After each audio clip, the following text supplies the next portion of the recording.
Programme में आपको एक बार फिर से खुशामदीद कहते हैं। जरा बात करते हैं, अमेरिका में एक बड़ी तब्दीली आई। इस तब्दीली के साथ ये कहा जा रहा था कि हुकूमत कोशिश कर रही है कि अमेरिका की जो नई हुकूमत है उसके साथ ताल्लुकात में इजाफा करे, और वो वहां से जो एक प्रेशर आ रहा है कि कैदी नंबर 804 को अब रिहा किया जाए, फ्री इमरान खान, रिलीज इमरान खान की बातें की जा रही थी, अब इस प्रेशर को कम किया जाए। माजी में हमने देखा कि जब इस तरह की कुछ ट्वीट्स आए तो उसके बाद कुछ हुकूमती वुजरा और मुशीरान ये कहते दिखाई दिए कि देखें अब मामला तय हो चुके हैं और अब इस तरह का कोई प्रेशर नहीं आएगा। लेकिन ऐन उस वक्त जब मोहसिन नकवी साहब मुलाकात करके निकले, कुछ ही देर बाद वहां से एक बार फिर से ट्वीट आता है। तो क्या ये हुकूमत के लिए मजीद दबाव बढ़ता हुआ दिखाई दे रहा है या नहीं? साकिब साहब, क्या अपडेट्स हैं इस हवाले से? इस वक्त अमेरिका की एक बड़ी तब्दीली आई, तहरीक इंसाफ इसको लेके काफी पुरुमीद काफी अरसे से थी, और शायद एक ही उनकी आखिरी उम्मीद भी ये नजर आ रही थी कि अमरीकी स्टैब्लिशमेंट या अमेरिका के आने वाली नई हुकूमत कुछ उनके लिए रास्ता इख्तियार कर दे।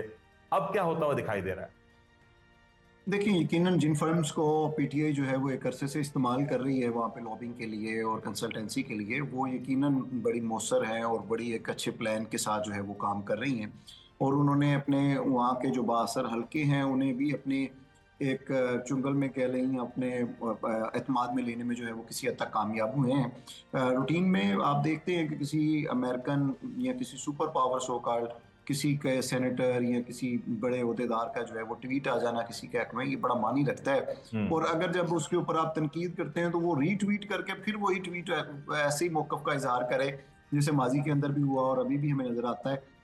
तो इसका मतलब है कि वो डटा हुआ है, वो किसी के कहने पे उसने सिर्फ नहीं किया बल्कि वो बड़ा क्लियर है कि क्या होना चाहिए और क्या नहीं होना चाहिए। इसका दबाव तो होगा वो साकिब साहब गवर्नमेंट के ऊपर?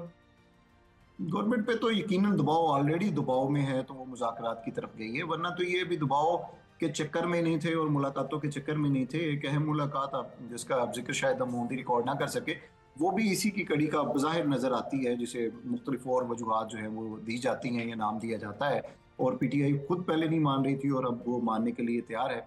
तो ये सारे दबाव उसी का असर नजर आते हैं। बहरहाल अगर आपने कुछ फेयर ट्रायल और चीज़ों का अगर आप उन्हें मौका देते और वो अगर होता हुआ नजर आता दुनिया को, तो शायद उस तरह से दबाव ना होता। और ये जैसे पीका शीका मीका लगा रहे हैं, तो ये ऐसी चीज़ें इसीलिए लेके आ रहे हैं कि चीज़ों को लटकाएं और ज़्यादा से ज़्यादा जो सोशल मीडिया के जरिए भी जो उनका वोट बैंक नजर आता है, उन्हें ट्वीट्स और चीज़ों की सूरत में या एक्टिविस्ट नजर आते हैं, उन्हें भी कहीं ना कहीं उलझा दें और वो शायद इमरान खान से कट हो जाए। साकिब साहब, जो इसी को ज़ाहिर अभी इसी जो को है वो लिंक करते हुए स्ट्रेटजी एक में। सवाल ये भी है ना कि मोहसिन नकवी साहब एक मुलाकात में गए, काफी बहस हो रही थी कि ट्रंप का जब ये पूरा तकरीब होगी तो उसमें पाकिस्तान की तरफ से कौन कौन जाएगा, कौन कौन शामिल होगा। मोहसिन नकवी साहब का नाम जब आया तो बतौर वजीर दाखिला शायद वो नहीं बनता था उनका जाना, वो शायद शायद हो वजीर सकता है फॉरेन उन्होंने। मिनिस्ट्री बनती थी। बट उनके पास एक अलग मिनिस्ट्री है जो आप और मैं जानते हैं, या मिनिस्ट्री का इससे ज्यादा कुछ है। बहरहाल अब वो मुलाकात हुई, उसके बाद वहां से वो ट्वीट आना, उसके फौरन बाद वहां से एक रद्देमल आना, ये हुस्न इत्तेफाक तो नहीं हो सकता? इंडिया से अगर सरकारी तौर पे जो है वहां पे वजीर खारजा को बुलाया जाता है और आपको वो सरकारी कोई आपके अपने फॉरेन ऑफिस के मुताबिक किसी पाकिस्तानी को इनवाइट नहीं किया जाता, तो ये भी आपके लिए एक लम्हा फिक्रिया है कि वहां पे आपके लिए कितना आपके करीब जो है वो अमेरिका या सुपर पावर्स या वो ममालिक हैं जो बहरहाल आपकी पॉलिटिक्स और चीज़ों के ऊपर प्रेशर रखते हैं, या छोड़ दें इन तमाम चीज़ों को।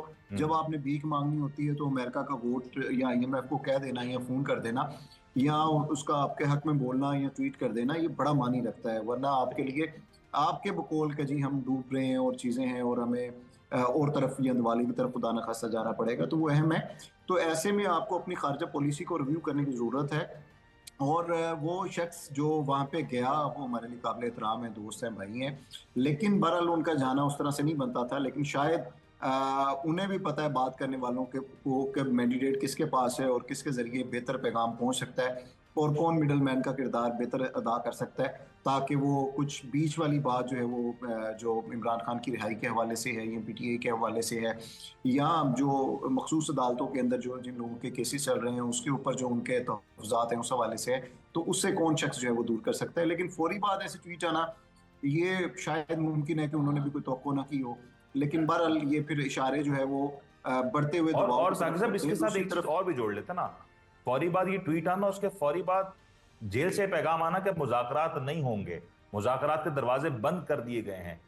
That is also something alarming, if I am not wrong. वो असल में मैंने मेरा मुख्तलिफ है तजिया और उससे आप जो है वो इख्तलाफ भी कर सकते हैं।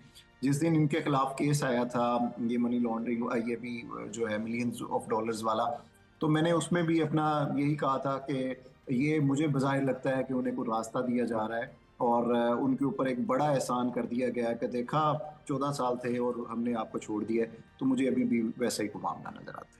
और ये जो मनी लॉन्ड्रिंग का आपने तस्करा कर ही दिया, तो अब कहा जा रहा है कि मलिक रियाज साहब का भी इसमें अब नाम है और इनका भी कोई वारंट अब इशू करा जाएगा, नैब की टीम्स जाएंगी और वहां से यूएई से उनको लेके आएंगे। आपको लगता है मलिक रियाज साहब कभी गिरफ्तार होंगे पाकिस्तान में?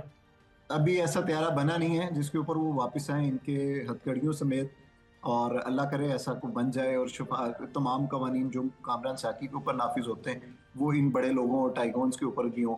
तो ये लेकिन हमारी लेकिन दुआ ही है, लेकिन मेरे साकिब साहब, ख्याल से एक प्रैक्टिकल एक है। एक चीज बड़ी मुश्तरका है।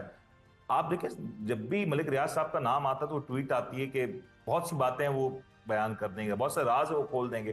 खोल नहीं देना चाहिए एक बार? आपको लगता है वंस फॉर और मलिक रियाज साहब को भी क्यों ये जो खोल दें? आप मामलात हैं, कहें जो ना उन्हें राज है खोल उनके दें। सीने में दफन, उनको जरा आवाम के सर, सामने ले आए। जिन्होंने जिन्होंने उनसे लिफाफे लिए हैं, जिन्होंने प्रॉपर्टीज ली हैं, जिन्होंने उनसे जगह ली हैं, जिन्होंने उनसे पूरा पूरा सोसाइटीज के अंदर हिस्सा लिया है, जिन लोगों ने और इदारों ने, इंडिविजुअल्स ने, चाहे वो कोई भी है, तो अगर वो दूध का दूल्हा है तो वो ट्वीट कर दे कि भाई हमारे हवाले से हमारे ये हाथ खड़े हैं, आप बताएं अगर कोई हमारा दामन साफ है या नहीं, तो वो खोल देगा।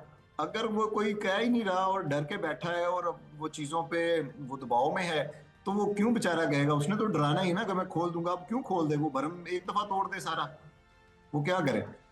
और इस साकिब अवाम साहब, में ये तो सारे फाइनल नंगे हैं कमेंट ना ये भी वो। दे दें कि व्हाट्स नेक्स्ट, आपको नजर क्या आ रहा है, होने क्या जा रहा है? चलें, एक तरफ अमेरिका का मामला है, एस्टेब्लिशमेंट, अमरीकी एस्टेब्लिशमेंट को तो हमने देखा कि ट्रंप ने बिल्कुल पीछे कर दिया। इसके असरात पाकिस्तान में आने वाले दिनों में क्या नजर आ रहे हैं? कोई बड़ी सियासी तब्दीली मुतवक्के है? नहीं, अभी वो कोई बड़ी सियासी तब्दीली तो मैं नहीं देखता, और ना ही इमरान खान की मुस्तकबिल करीब के अंदर कोई रिहाई मुझे नजर आती है। ये 6-7 माह तो कम अज कम जो है वो रिहाई मुमकिन नहीं नजर आती। उसके बाद सूरत हाल किस तरफ जाती है वो एक अलग मामला है, और वो इलेक्शंस भी अभी कोई वक्त से पहले हमें नजर नहीं आते, लेकिन दबाव जरूर रहेगा। और इस दफा नोट कर लें कि ट्रंप कोई नई जंग नहीं छेड़ेगा। ट्रंप सिर्फ आपके ऊपर पाबंदियां लगाएगा और आपके ऊपर टैक्सेस लगाएगा। उसी से आपकी मईशत को, चीज़ों को, आपके फैसलों को जो है वो कंट्रोल करेगा पूरी दुनिया के अंदर।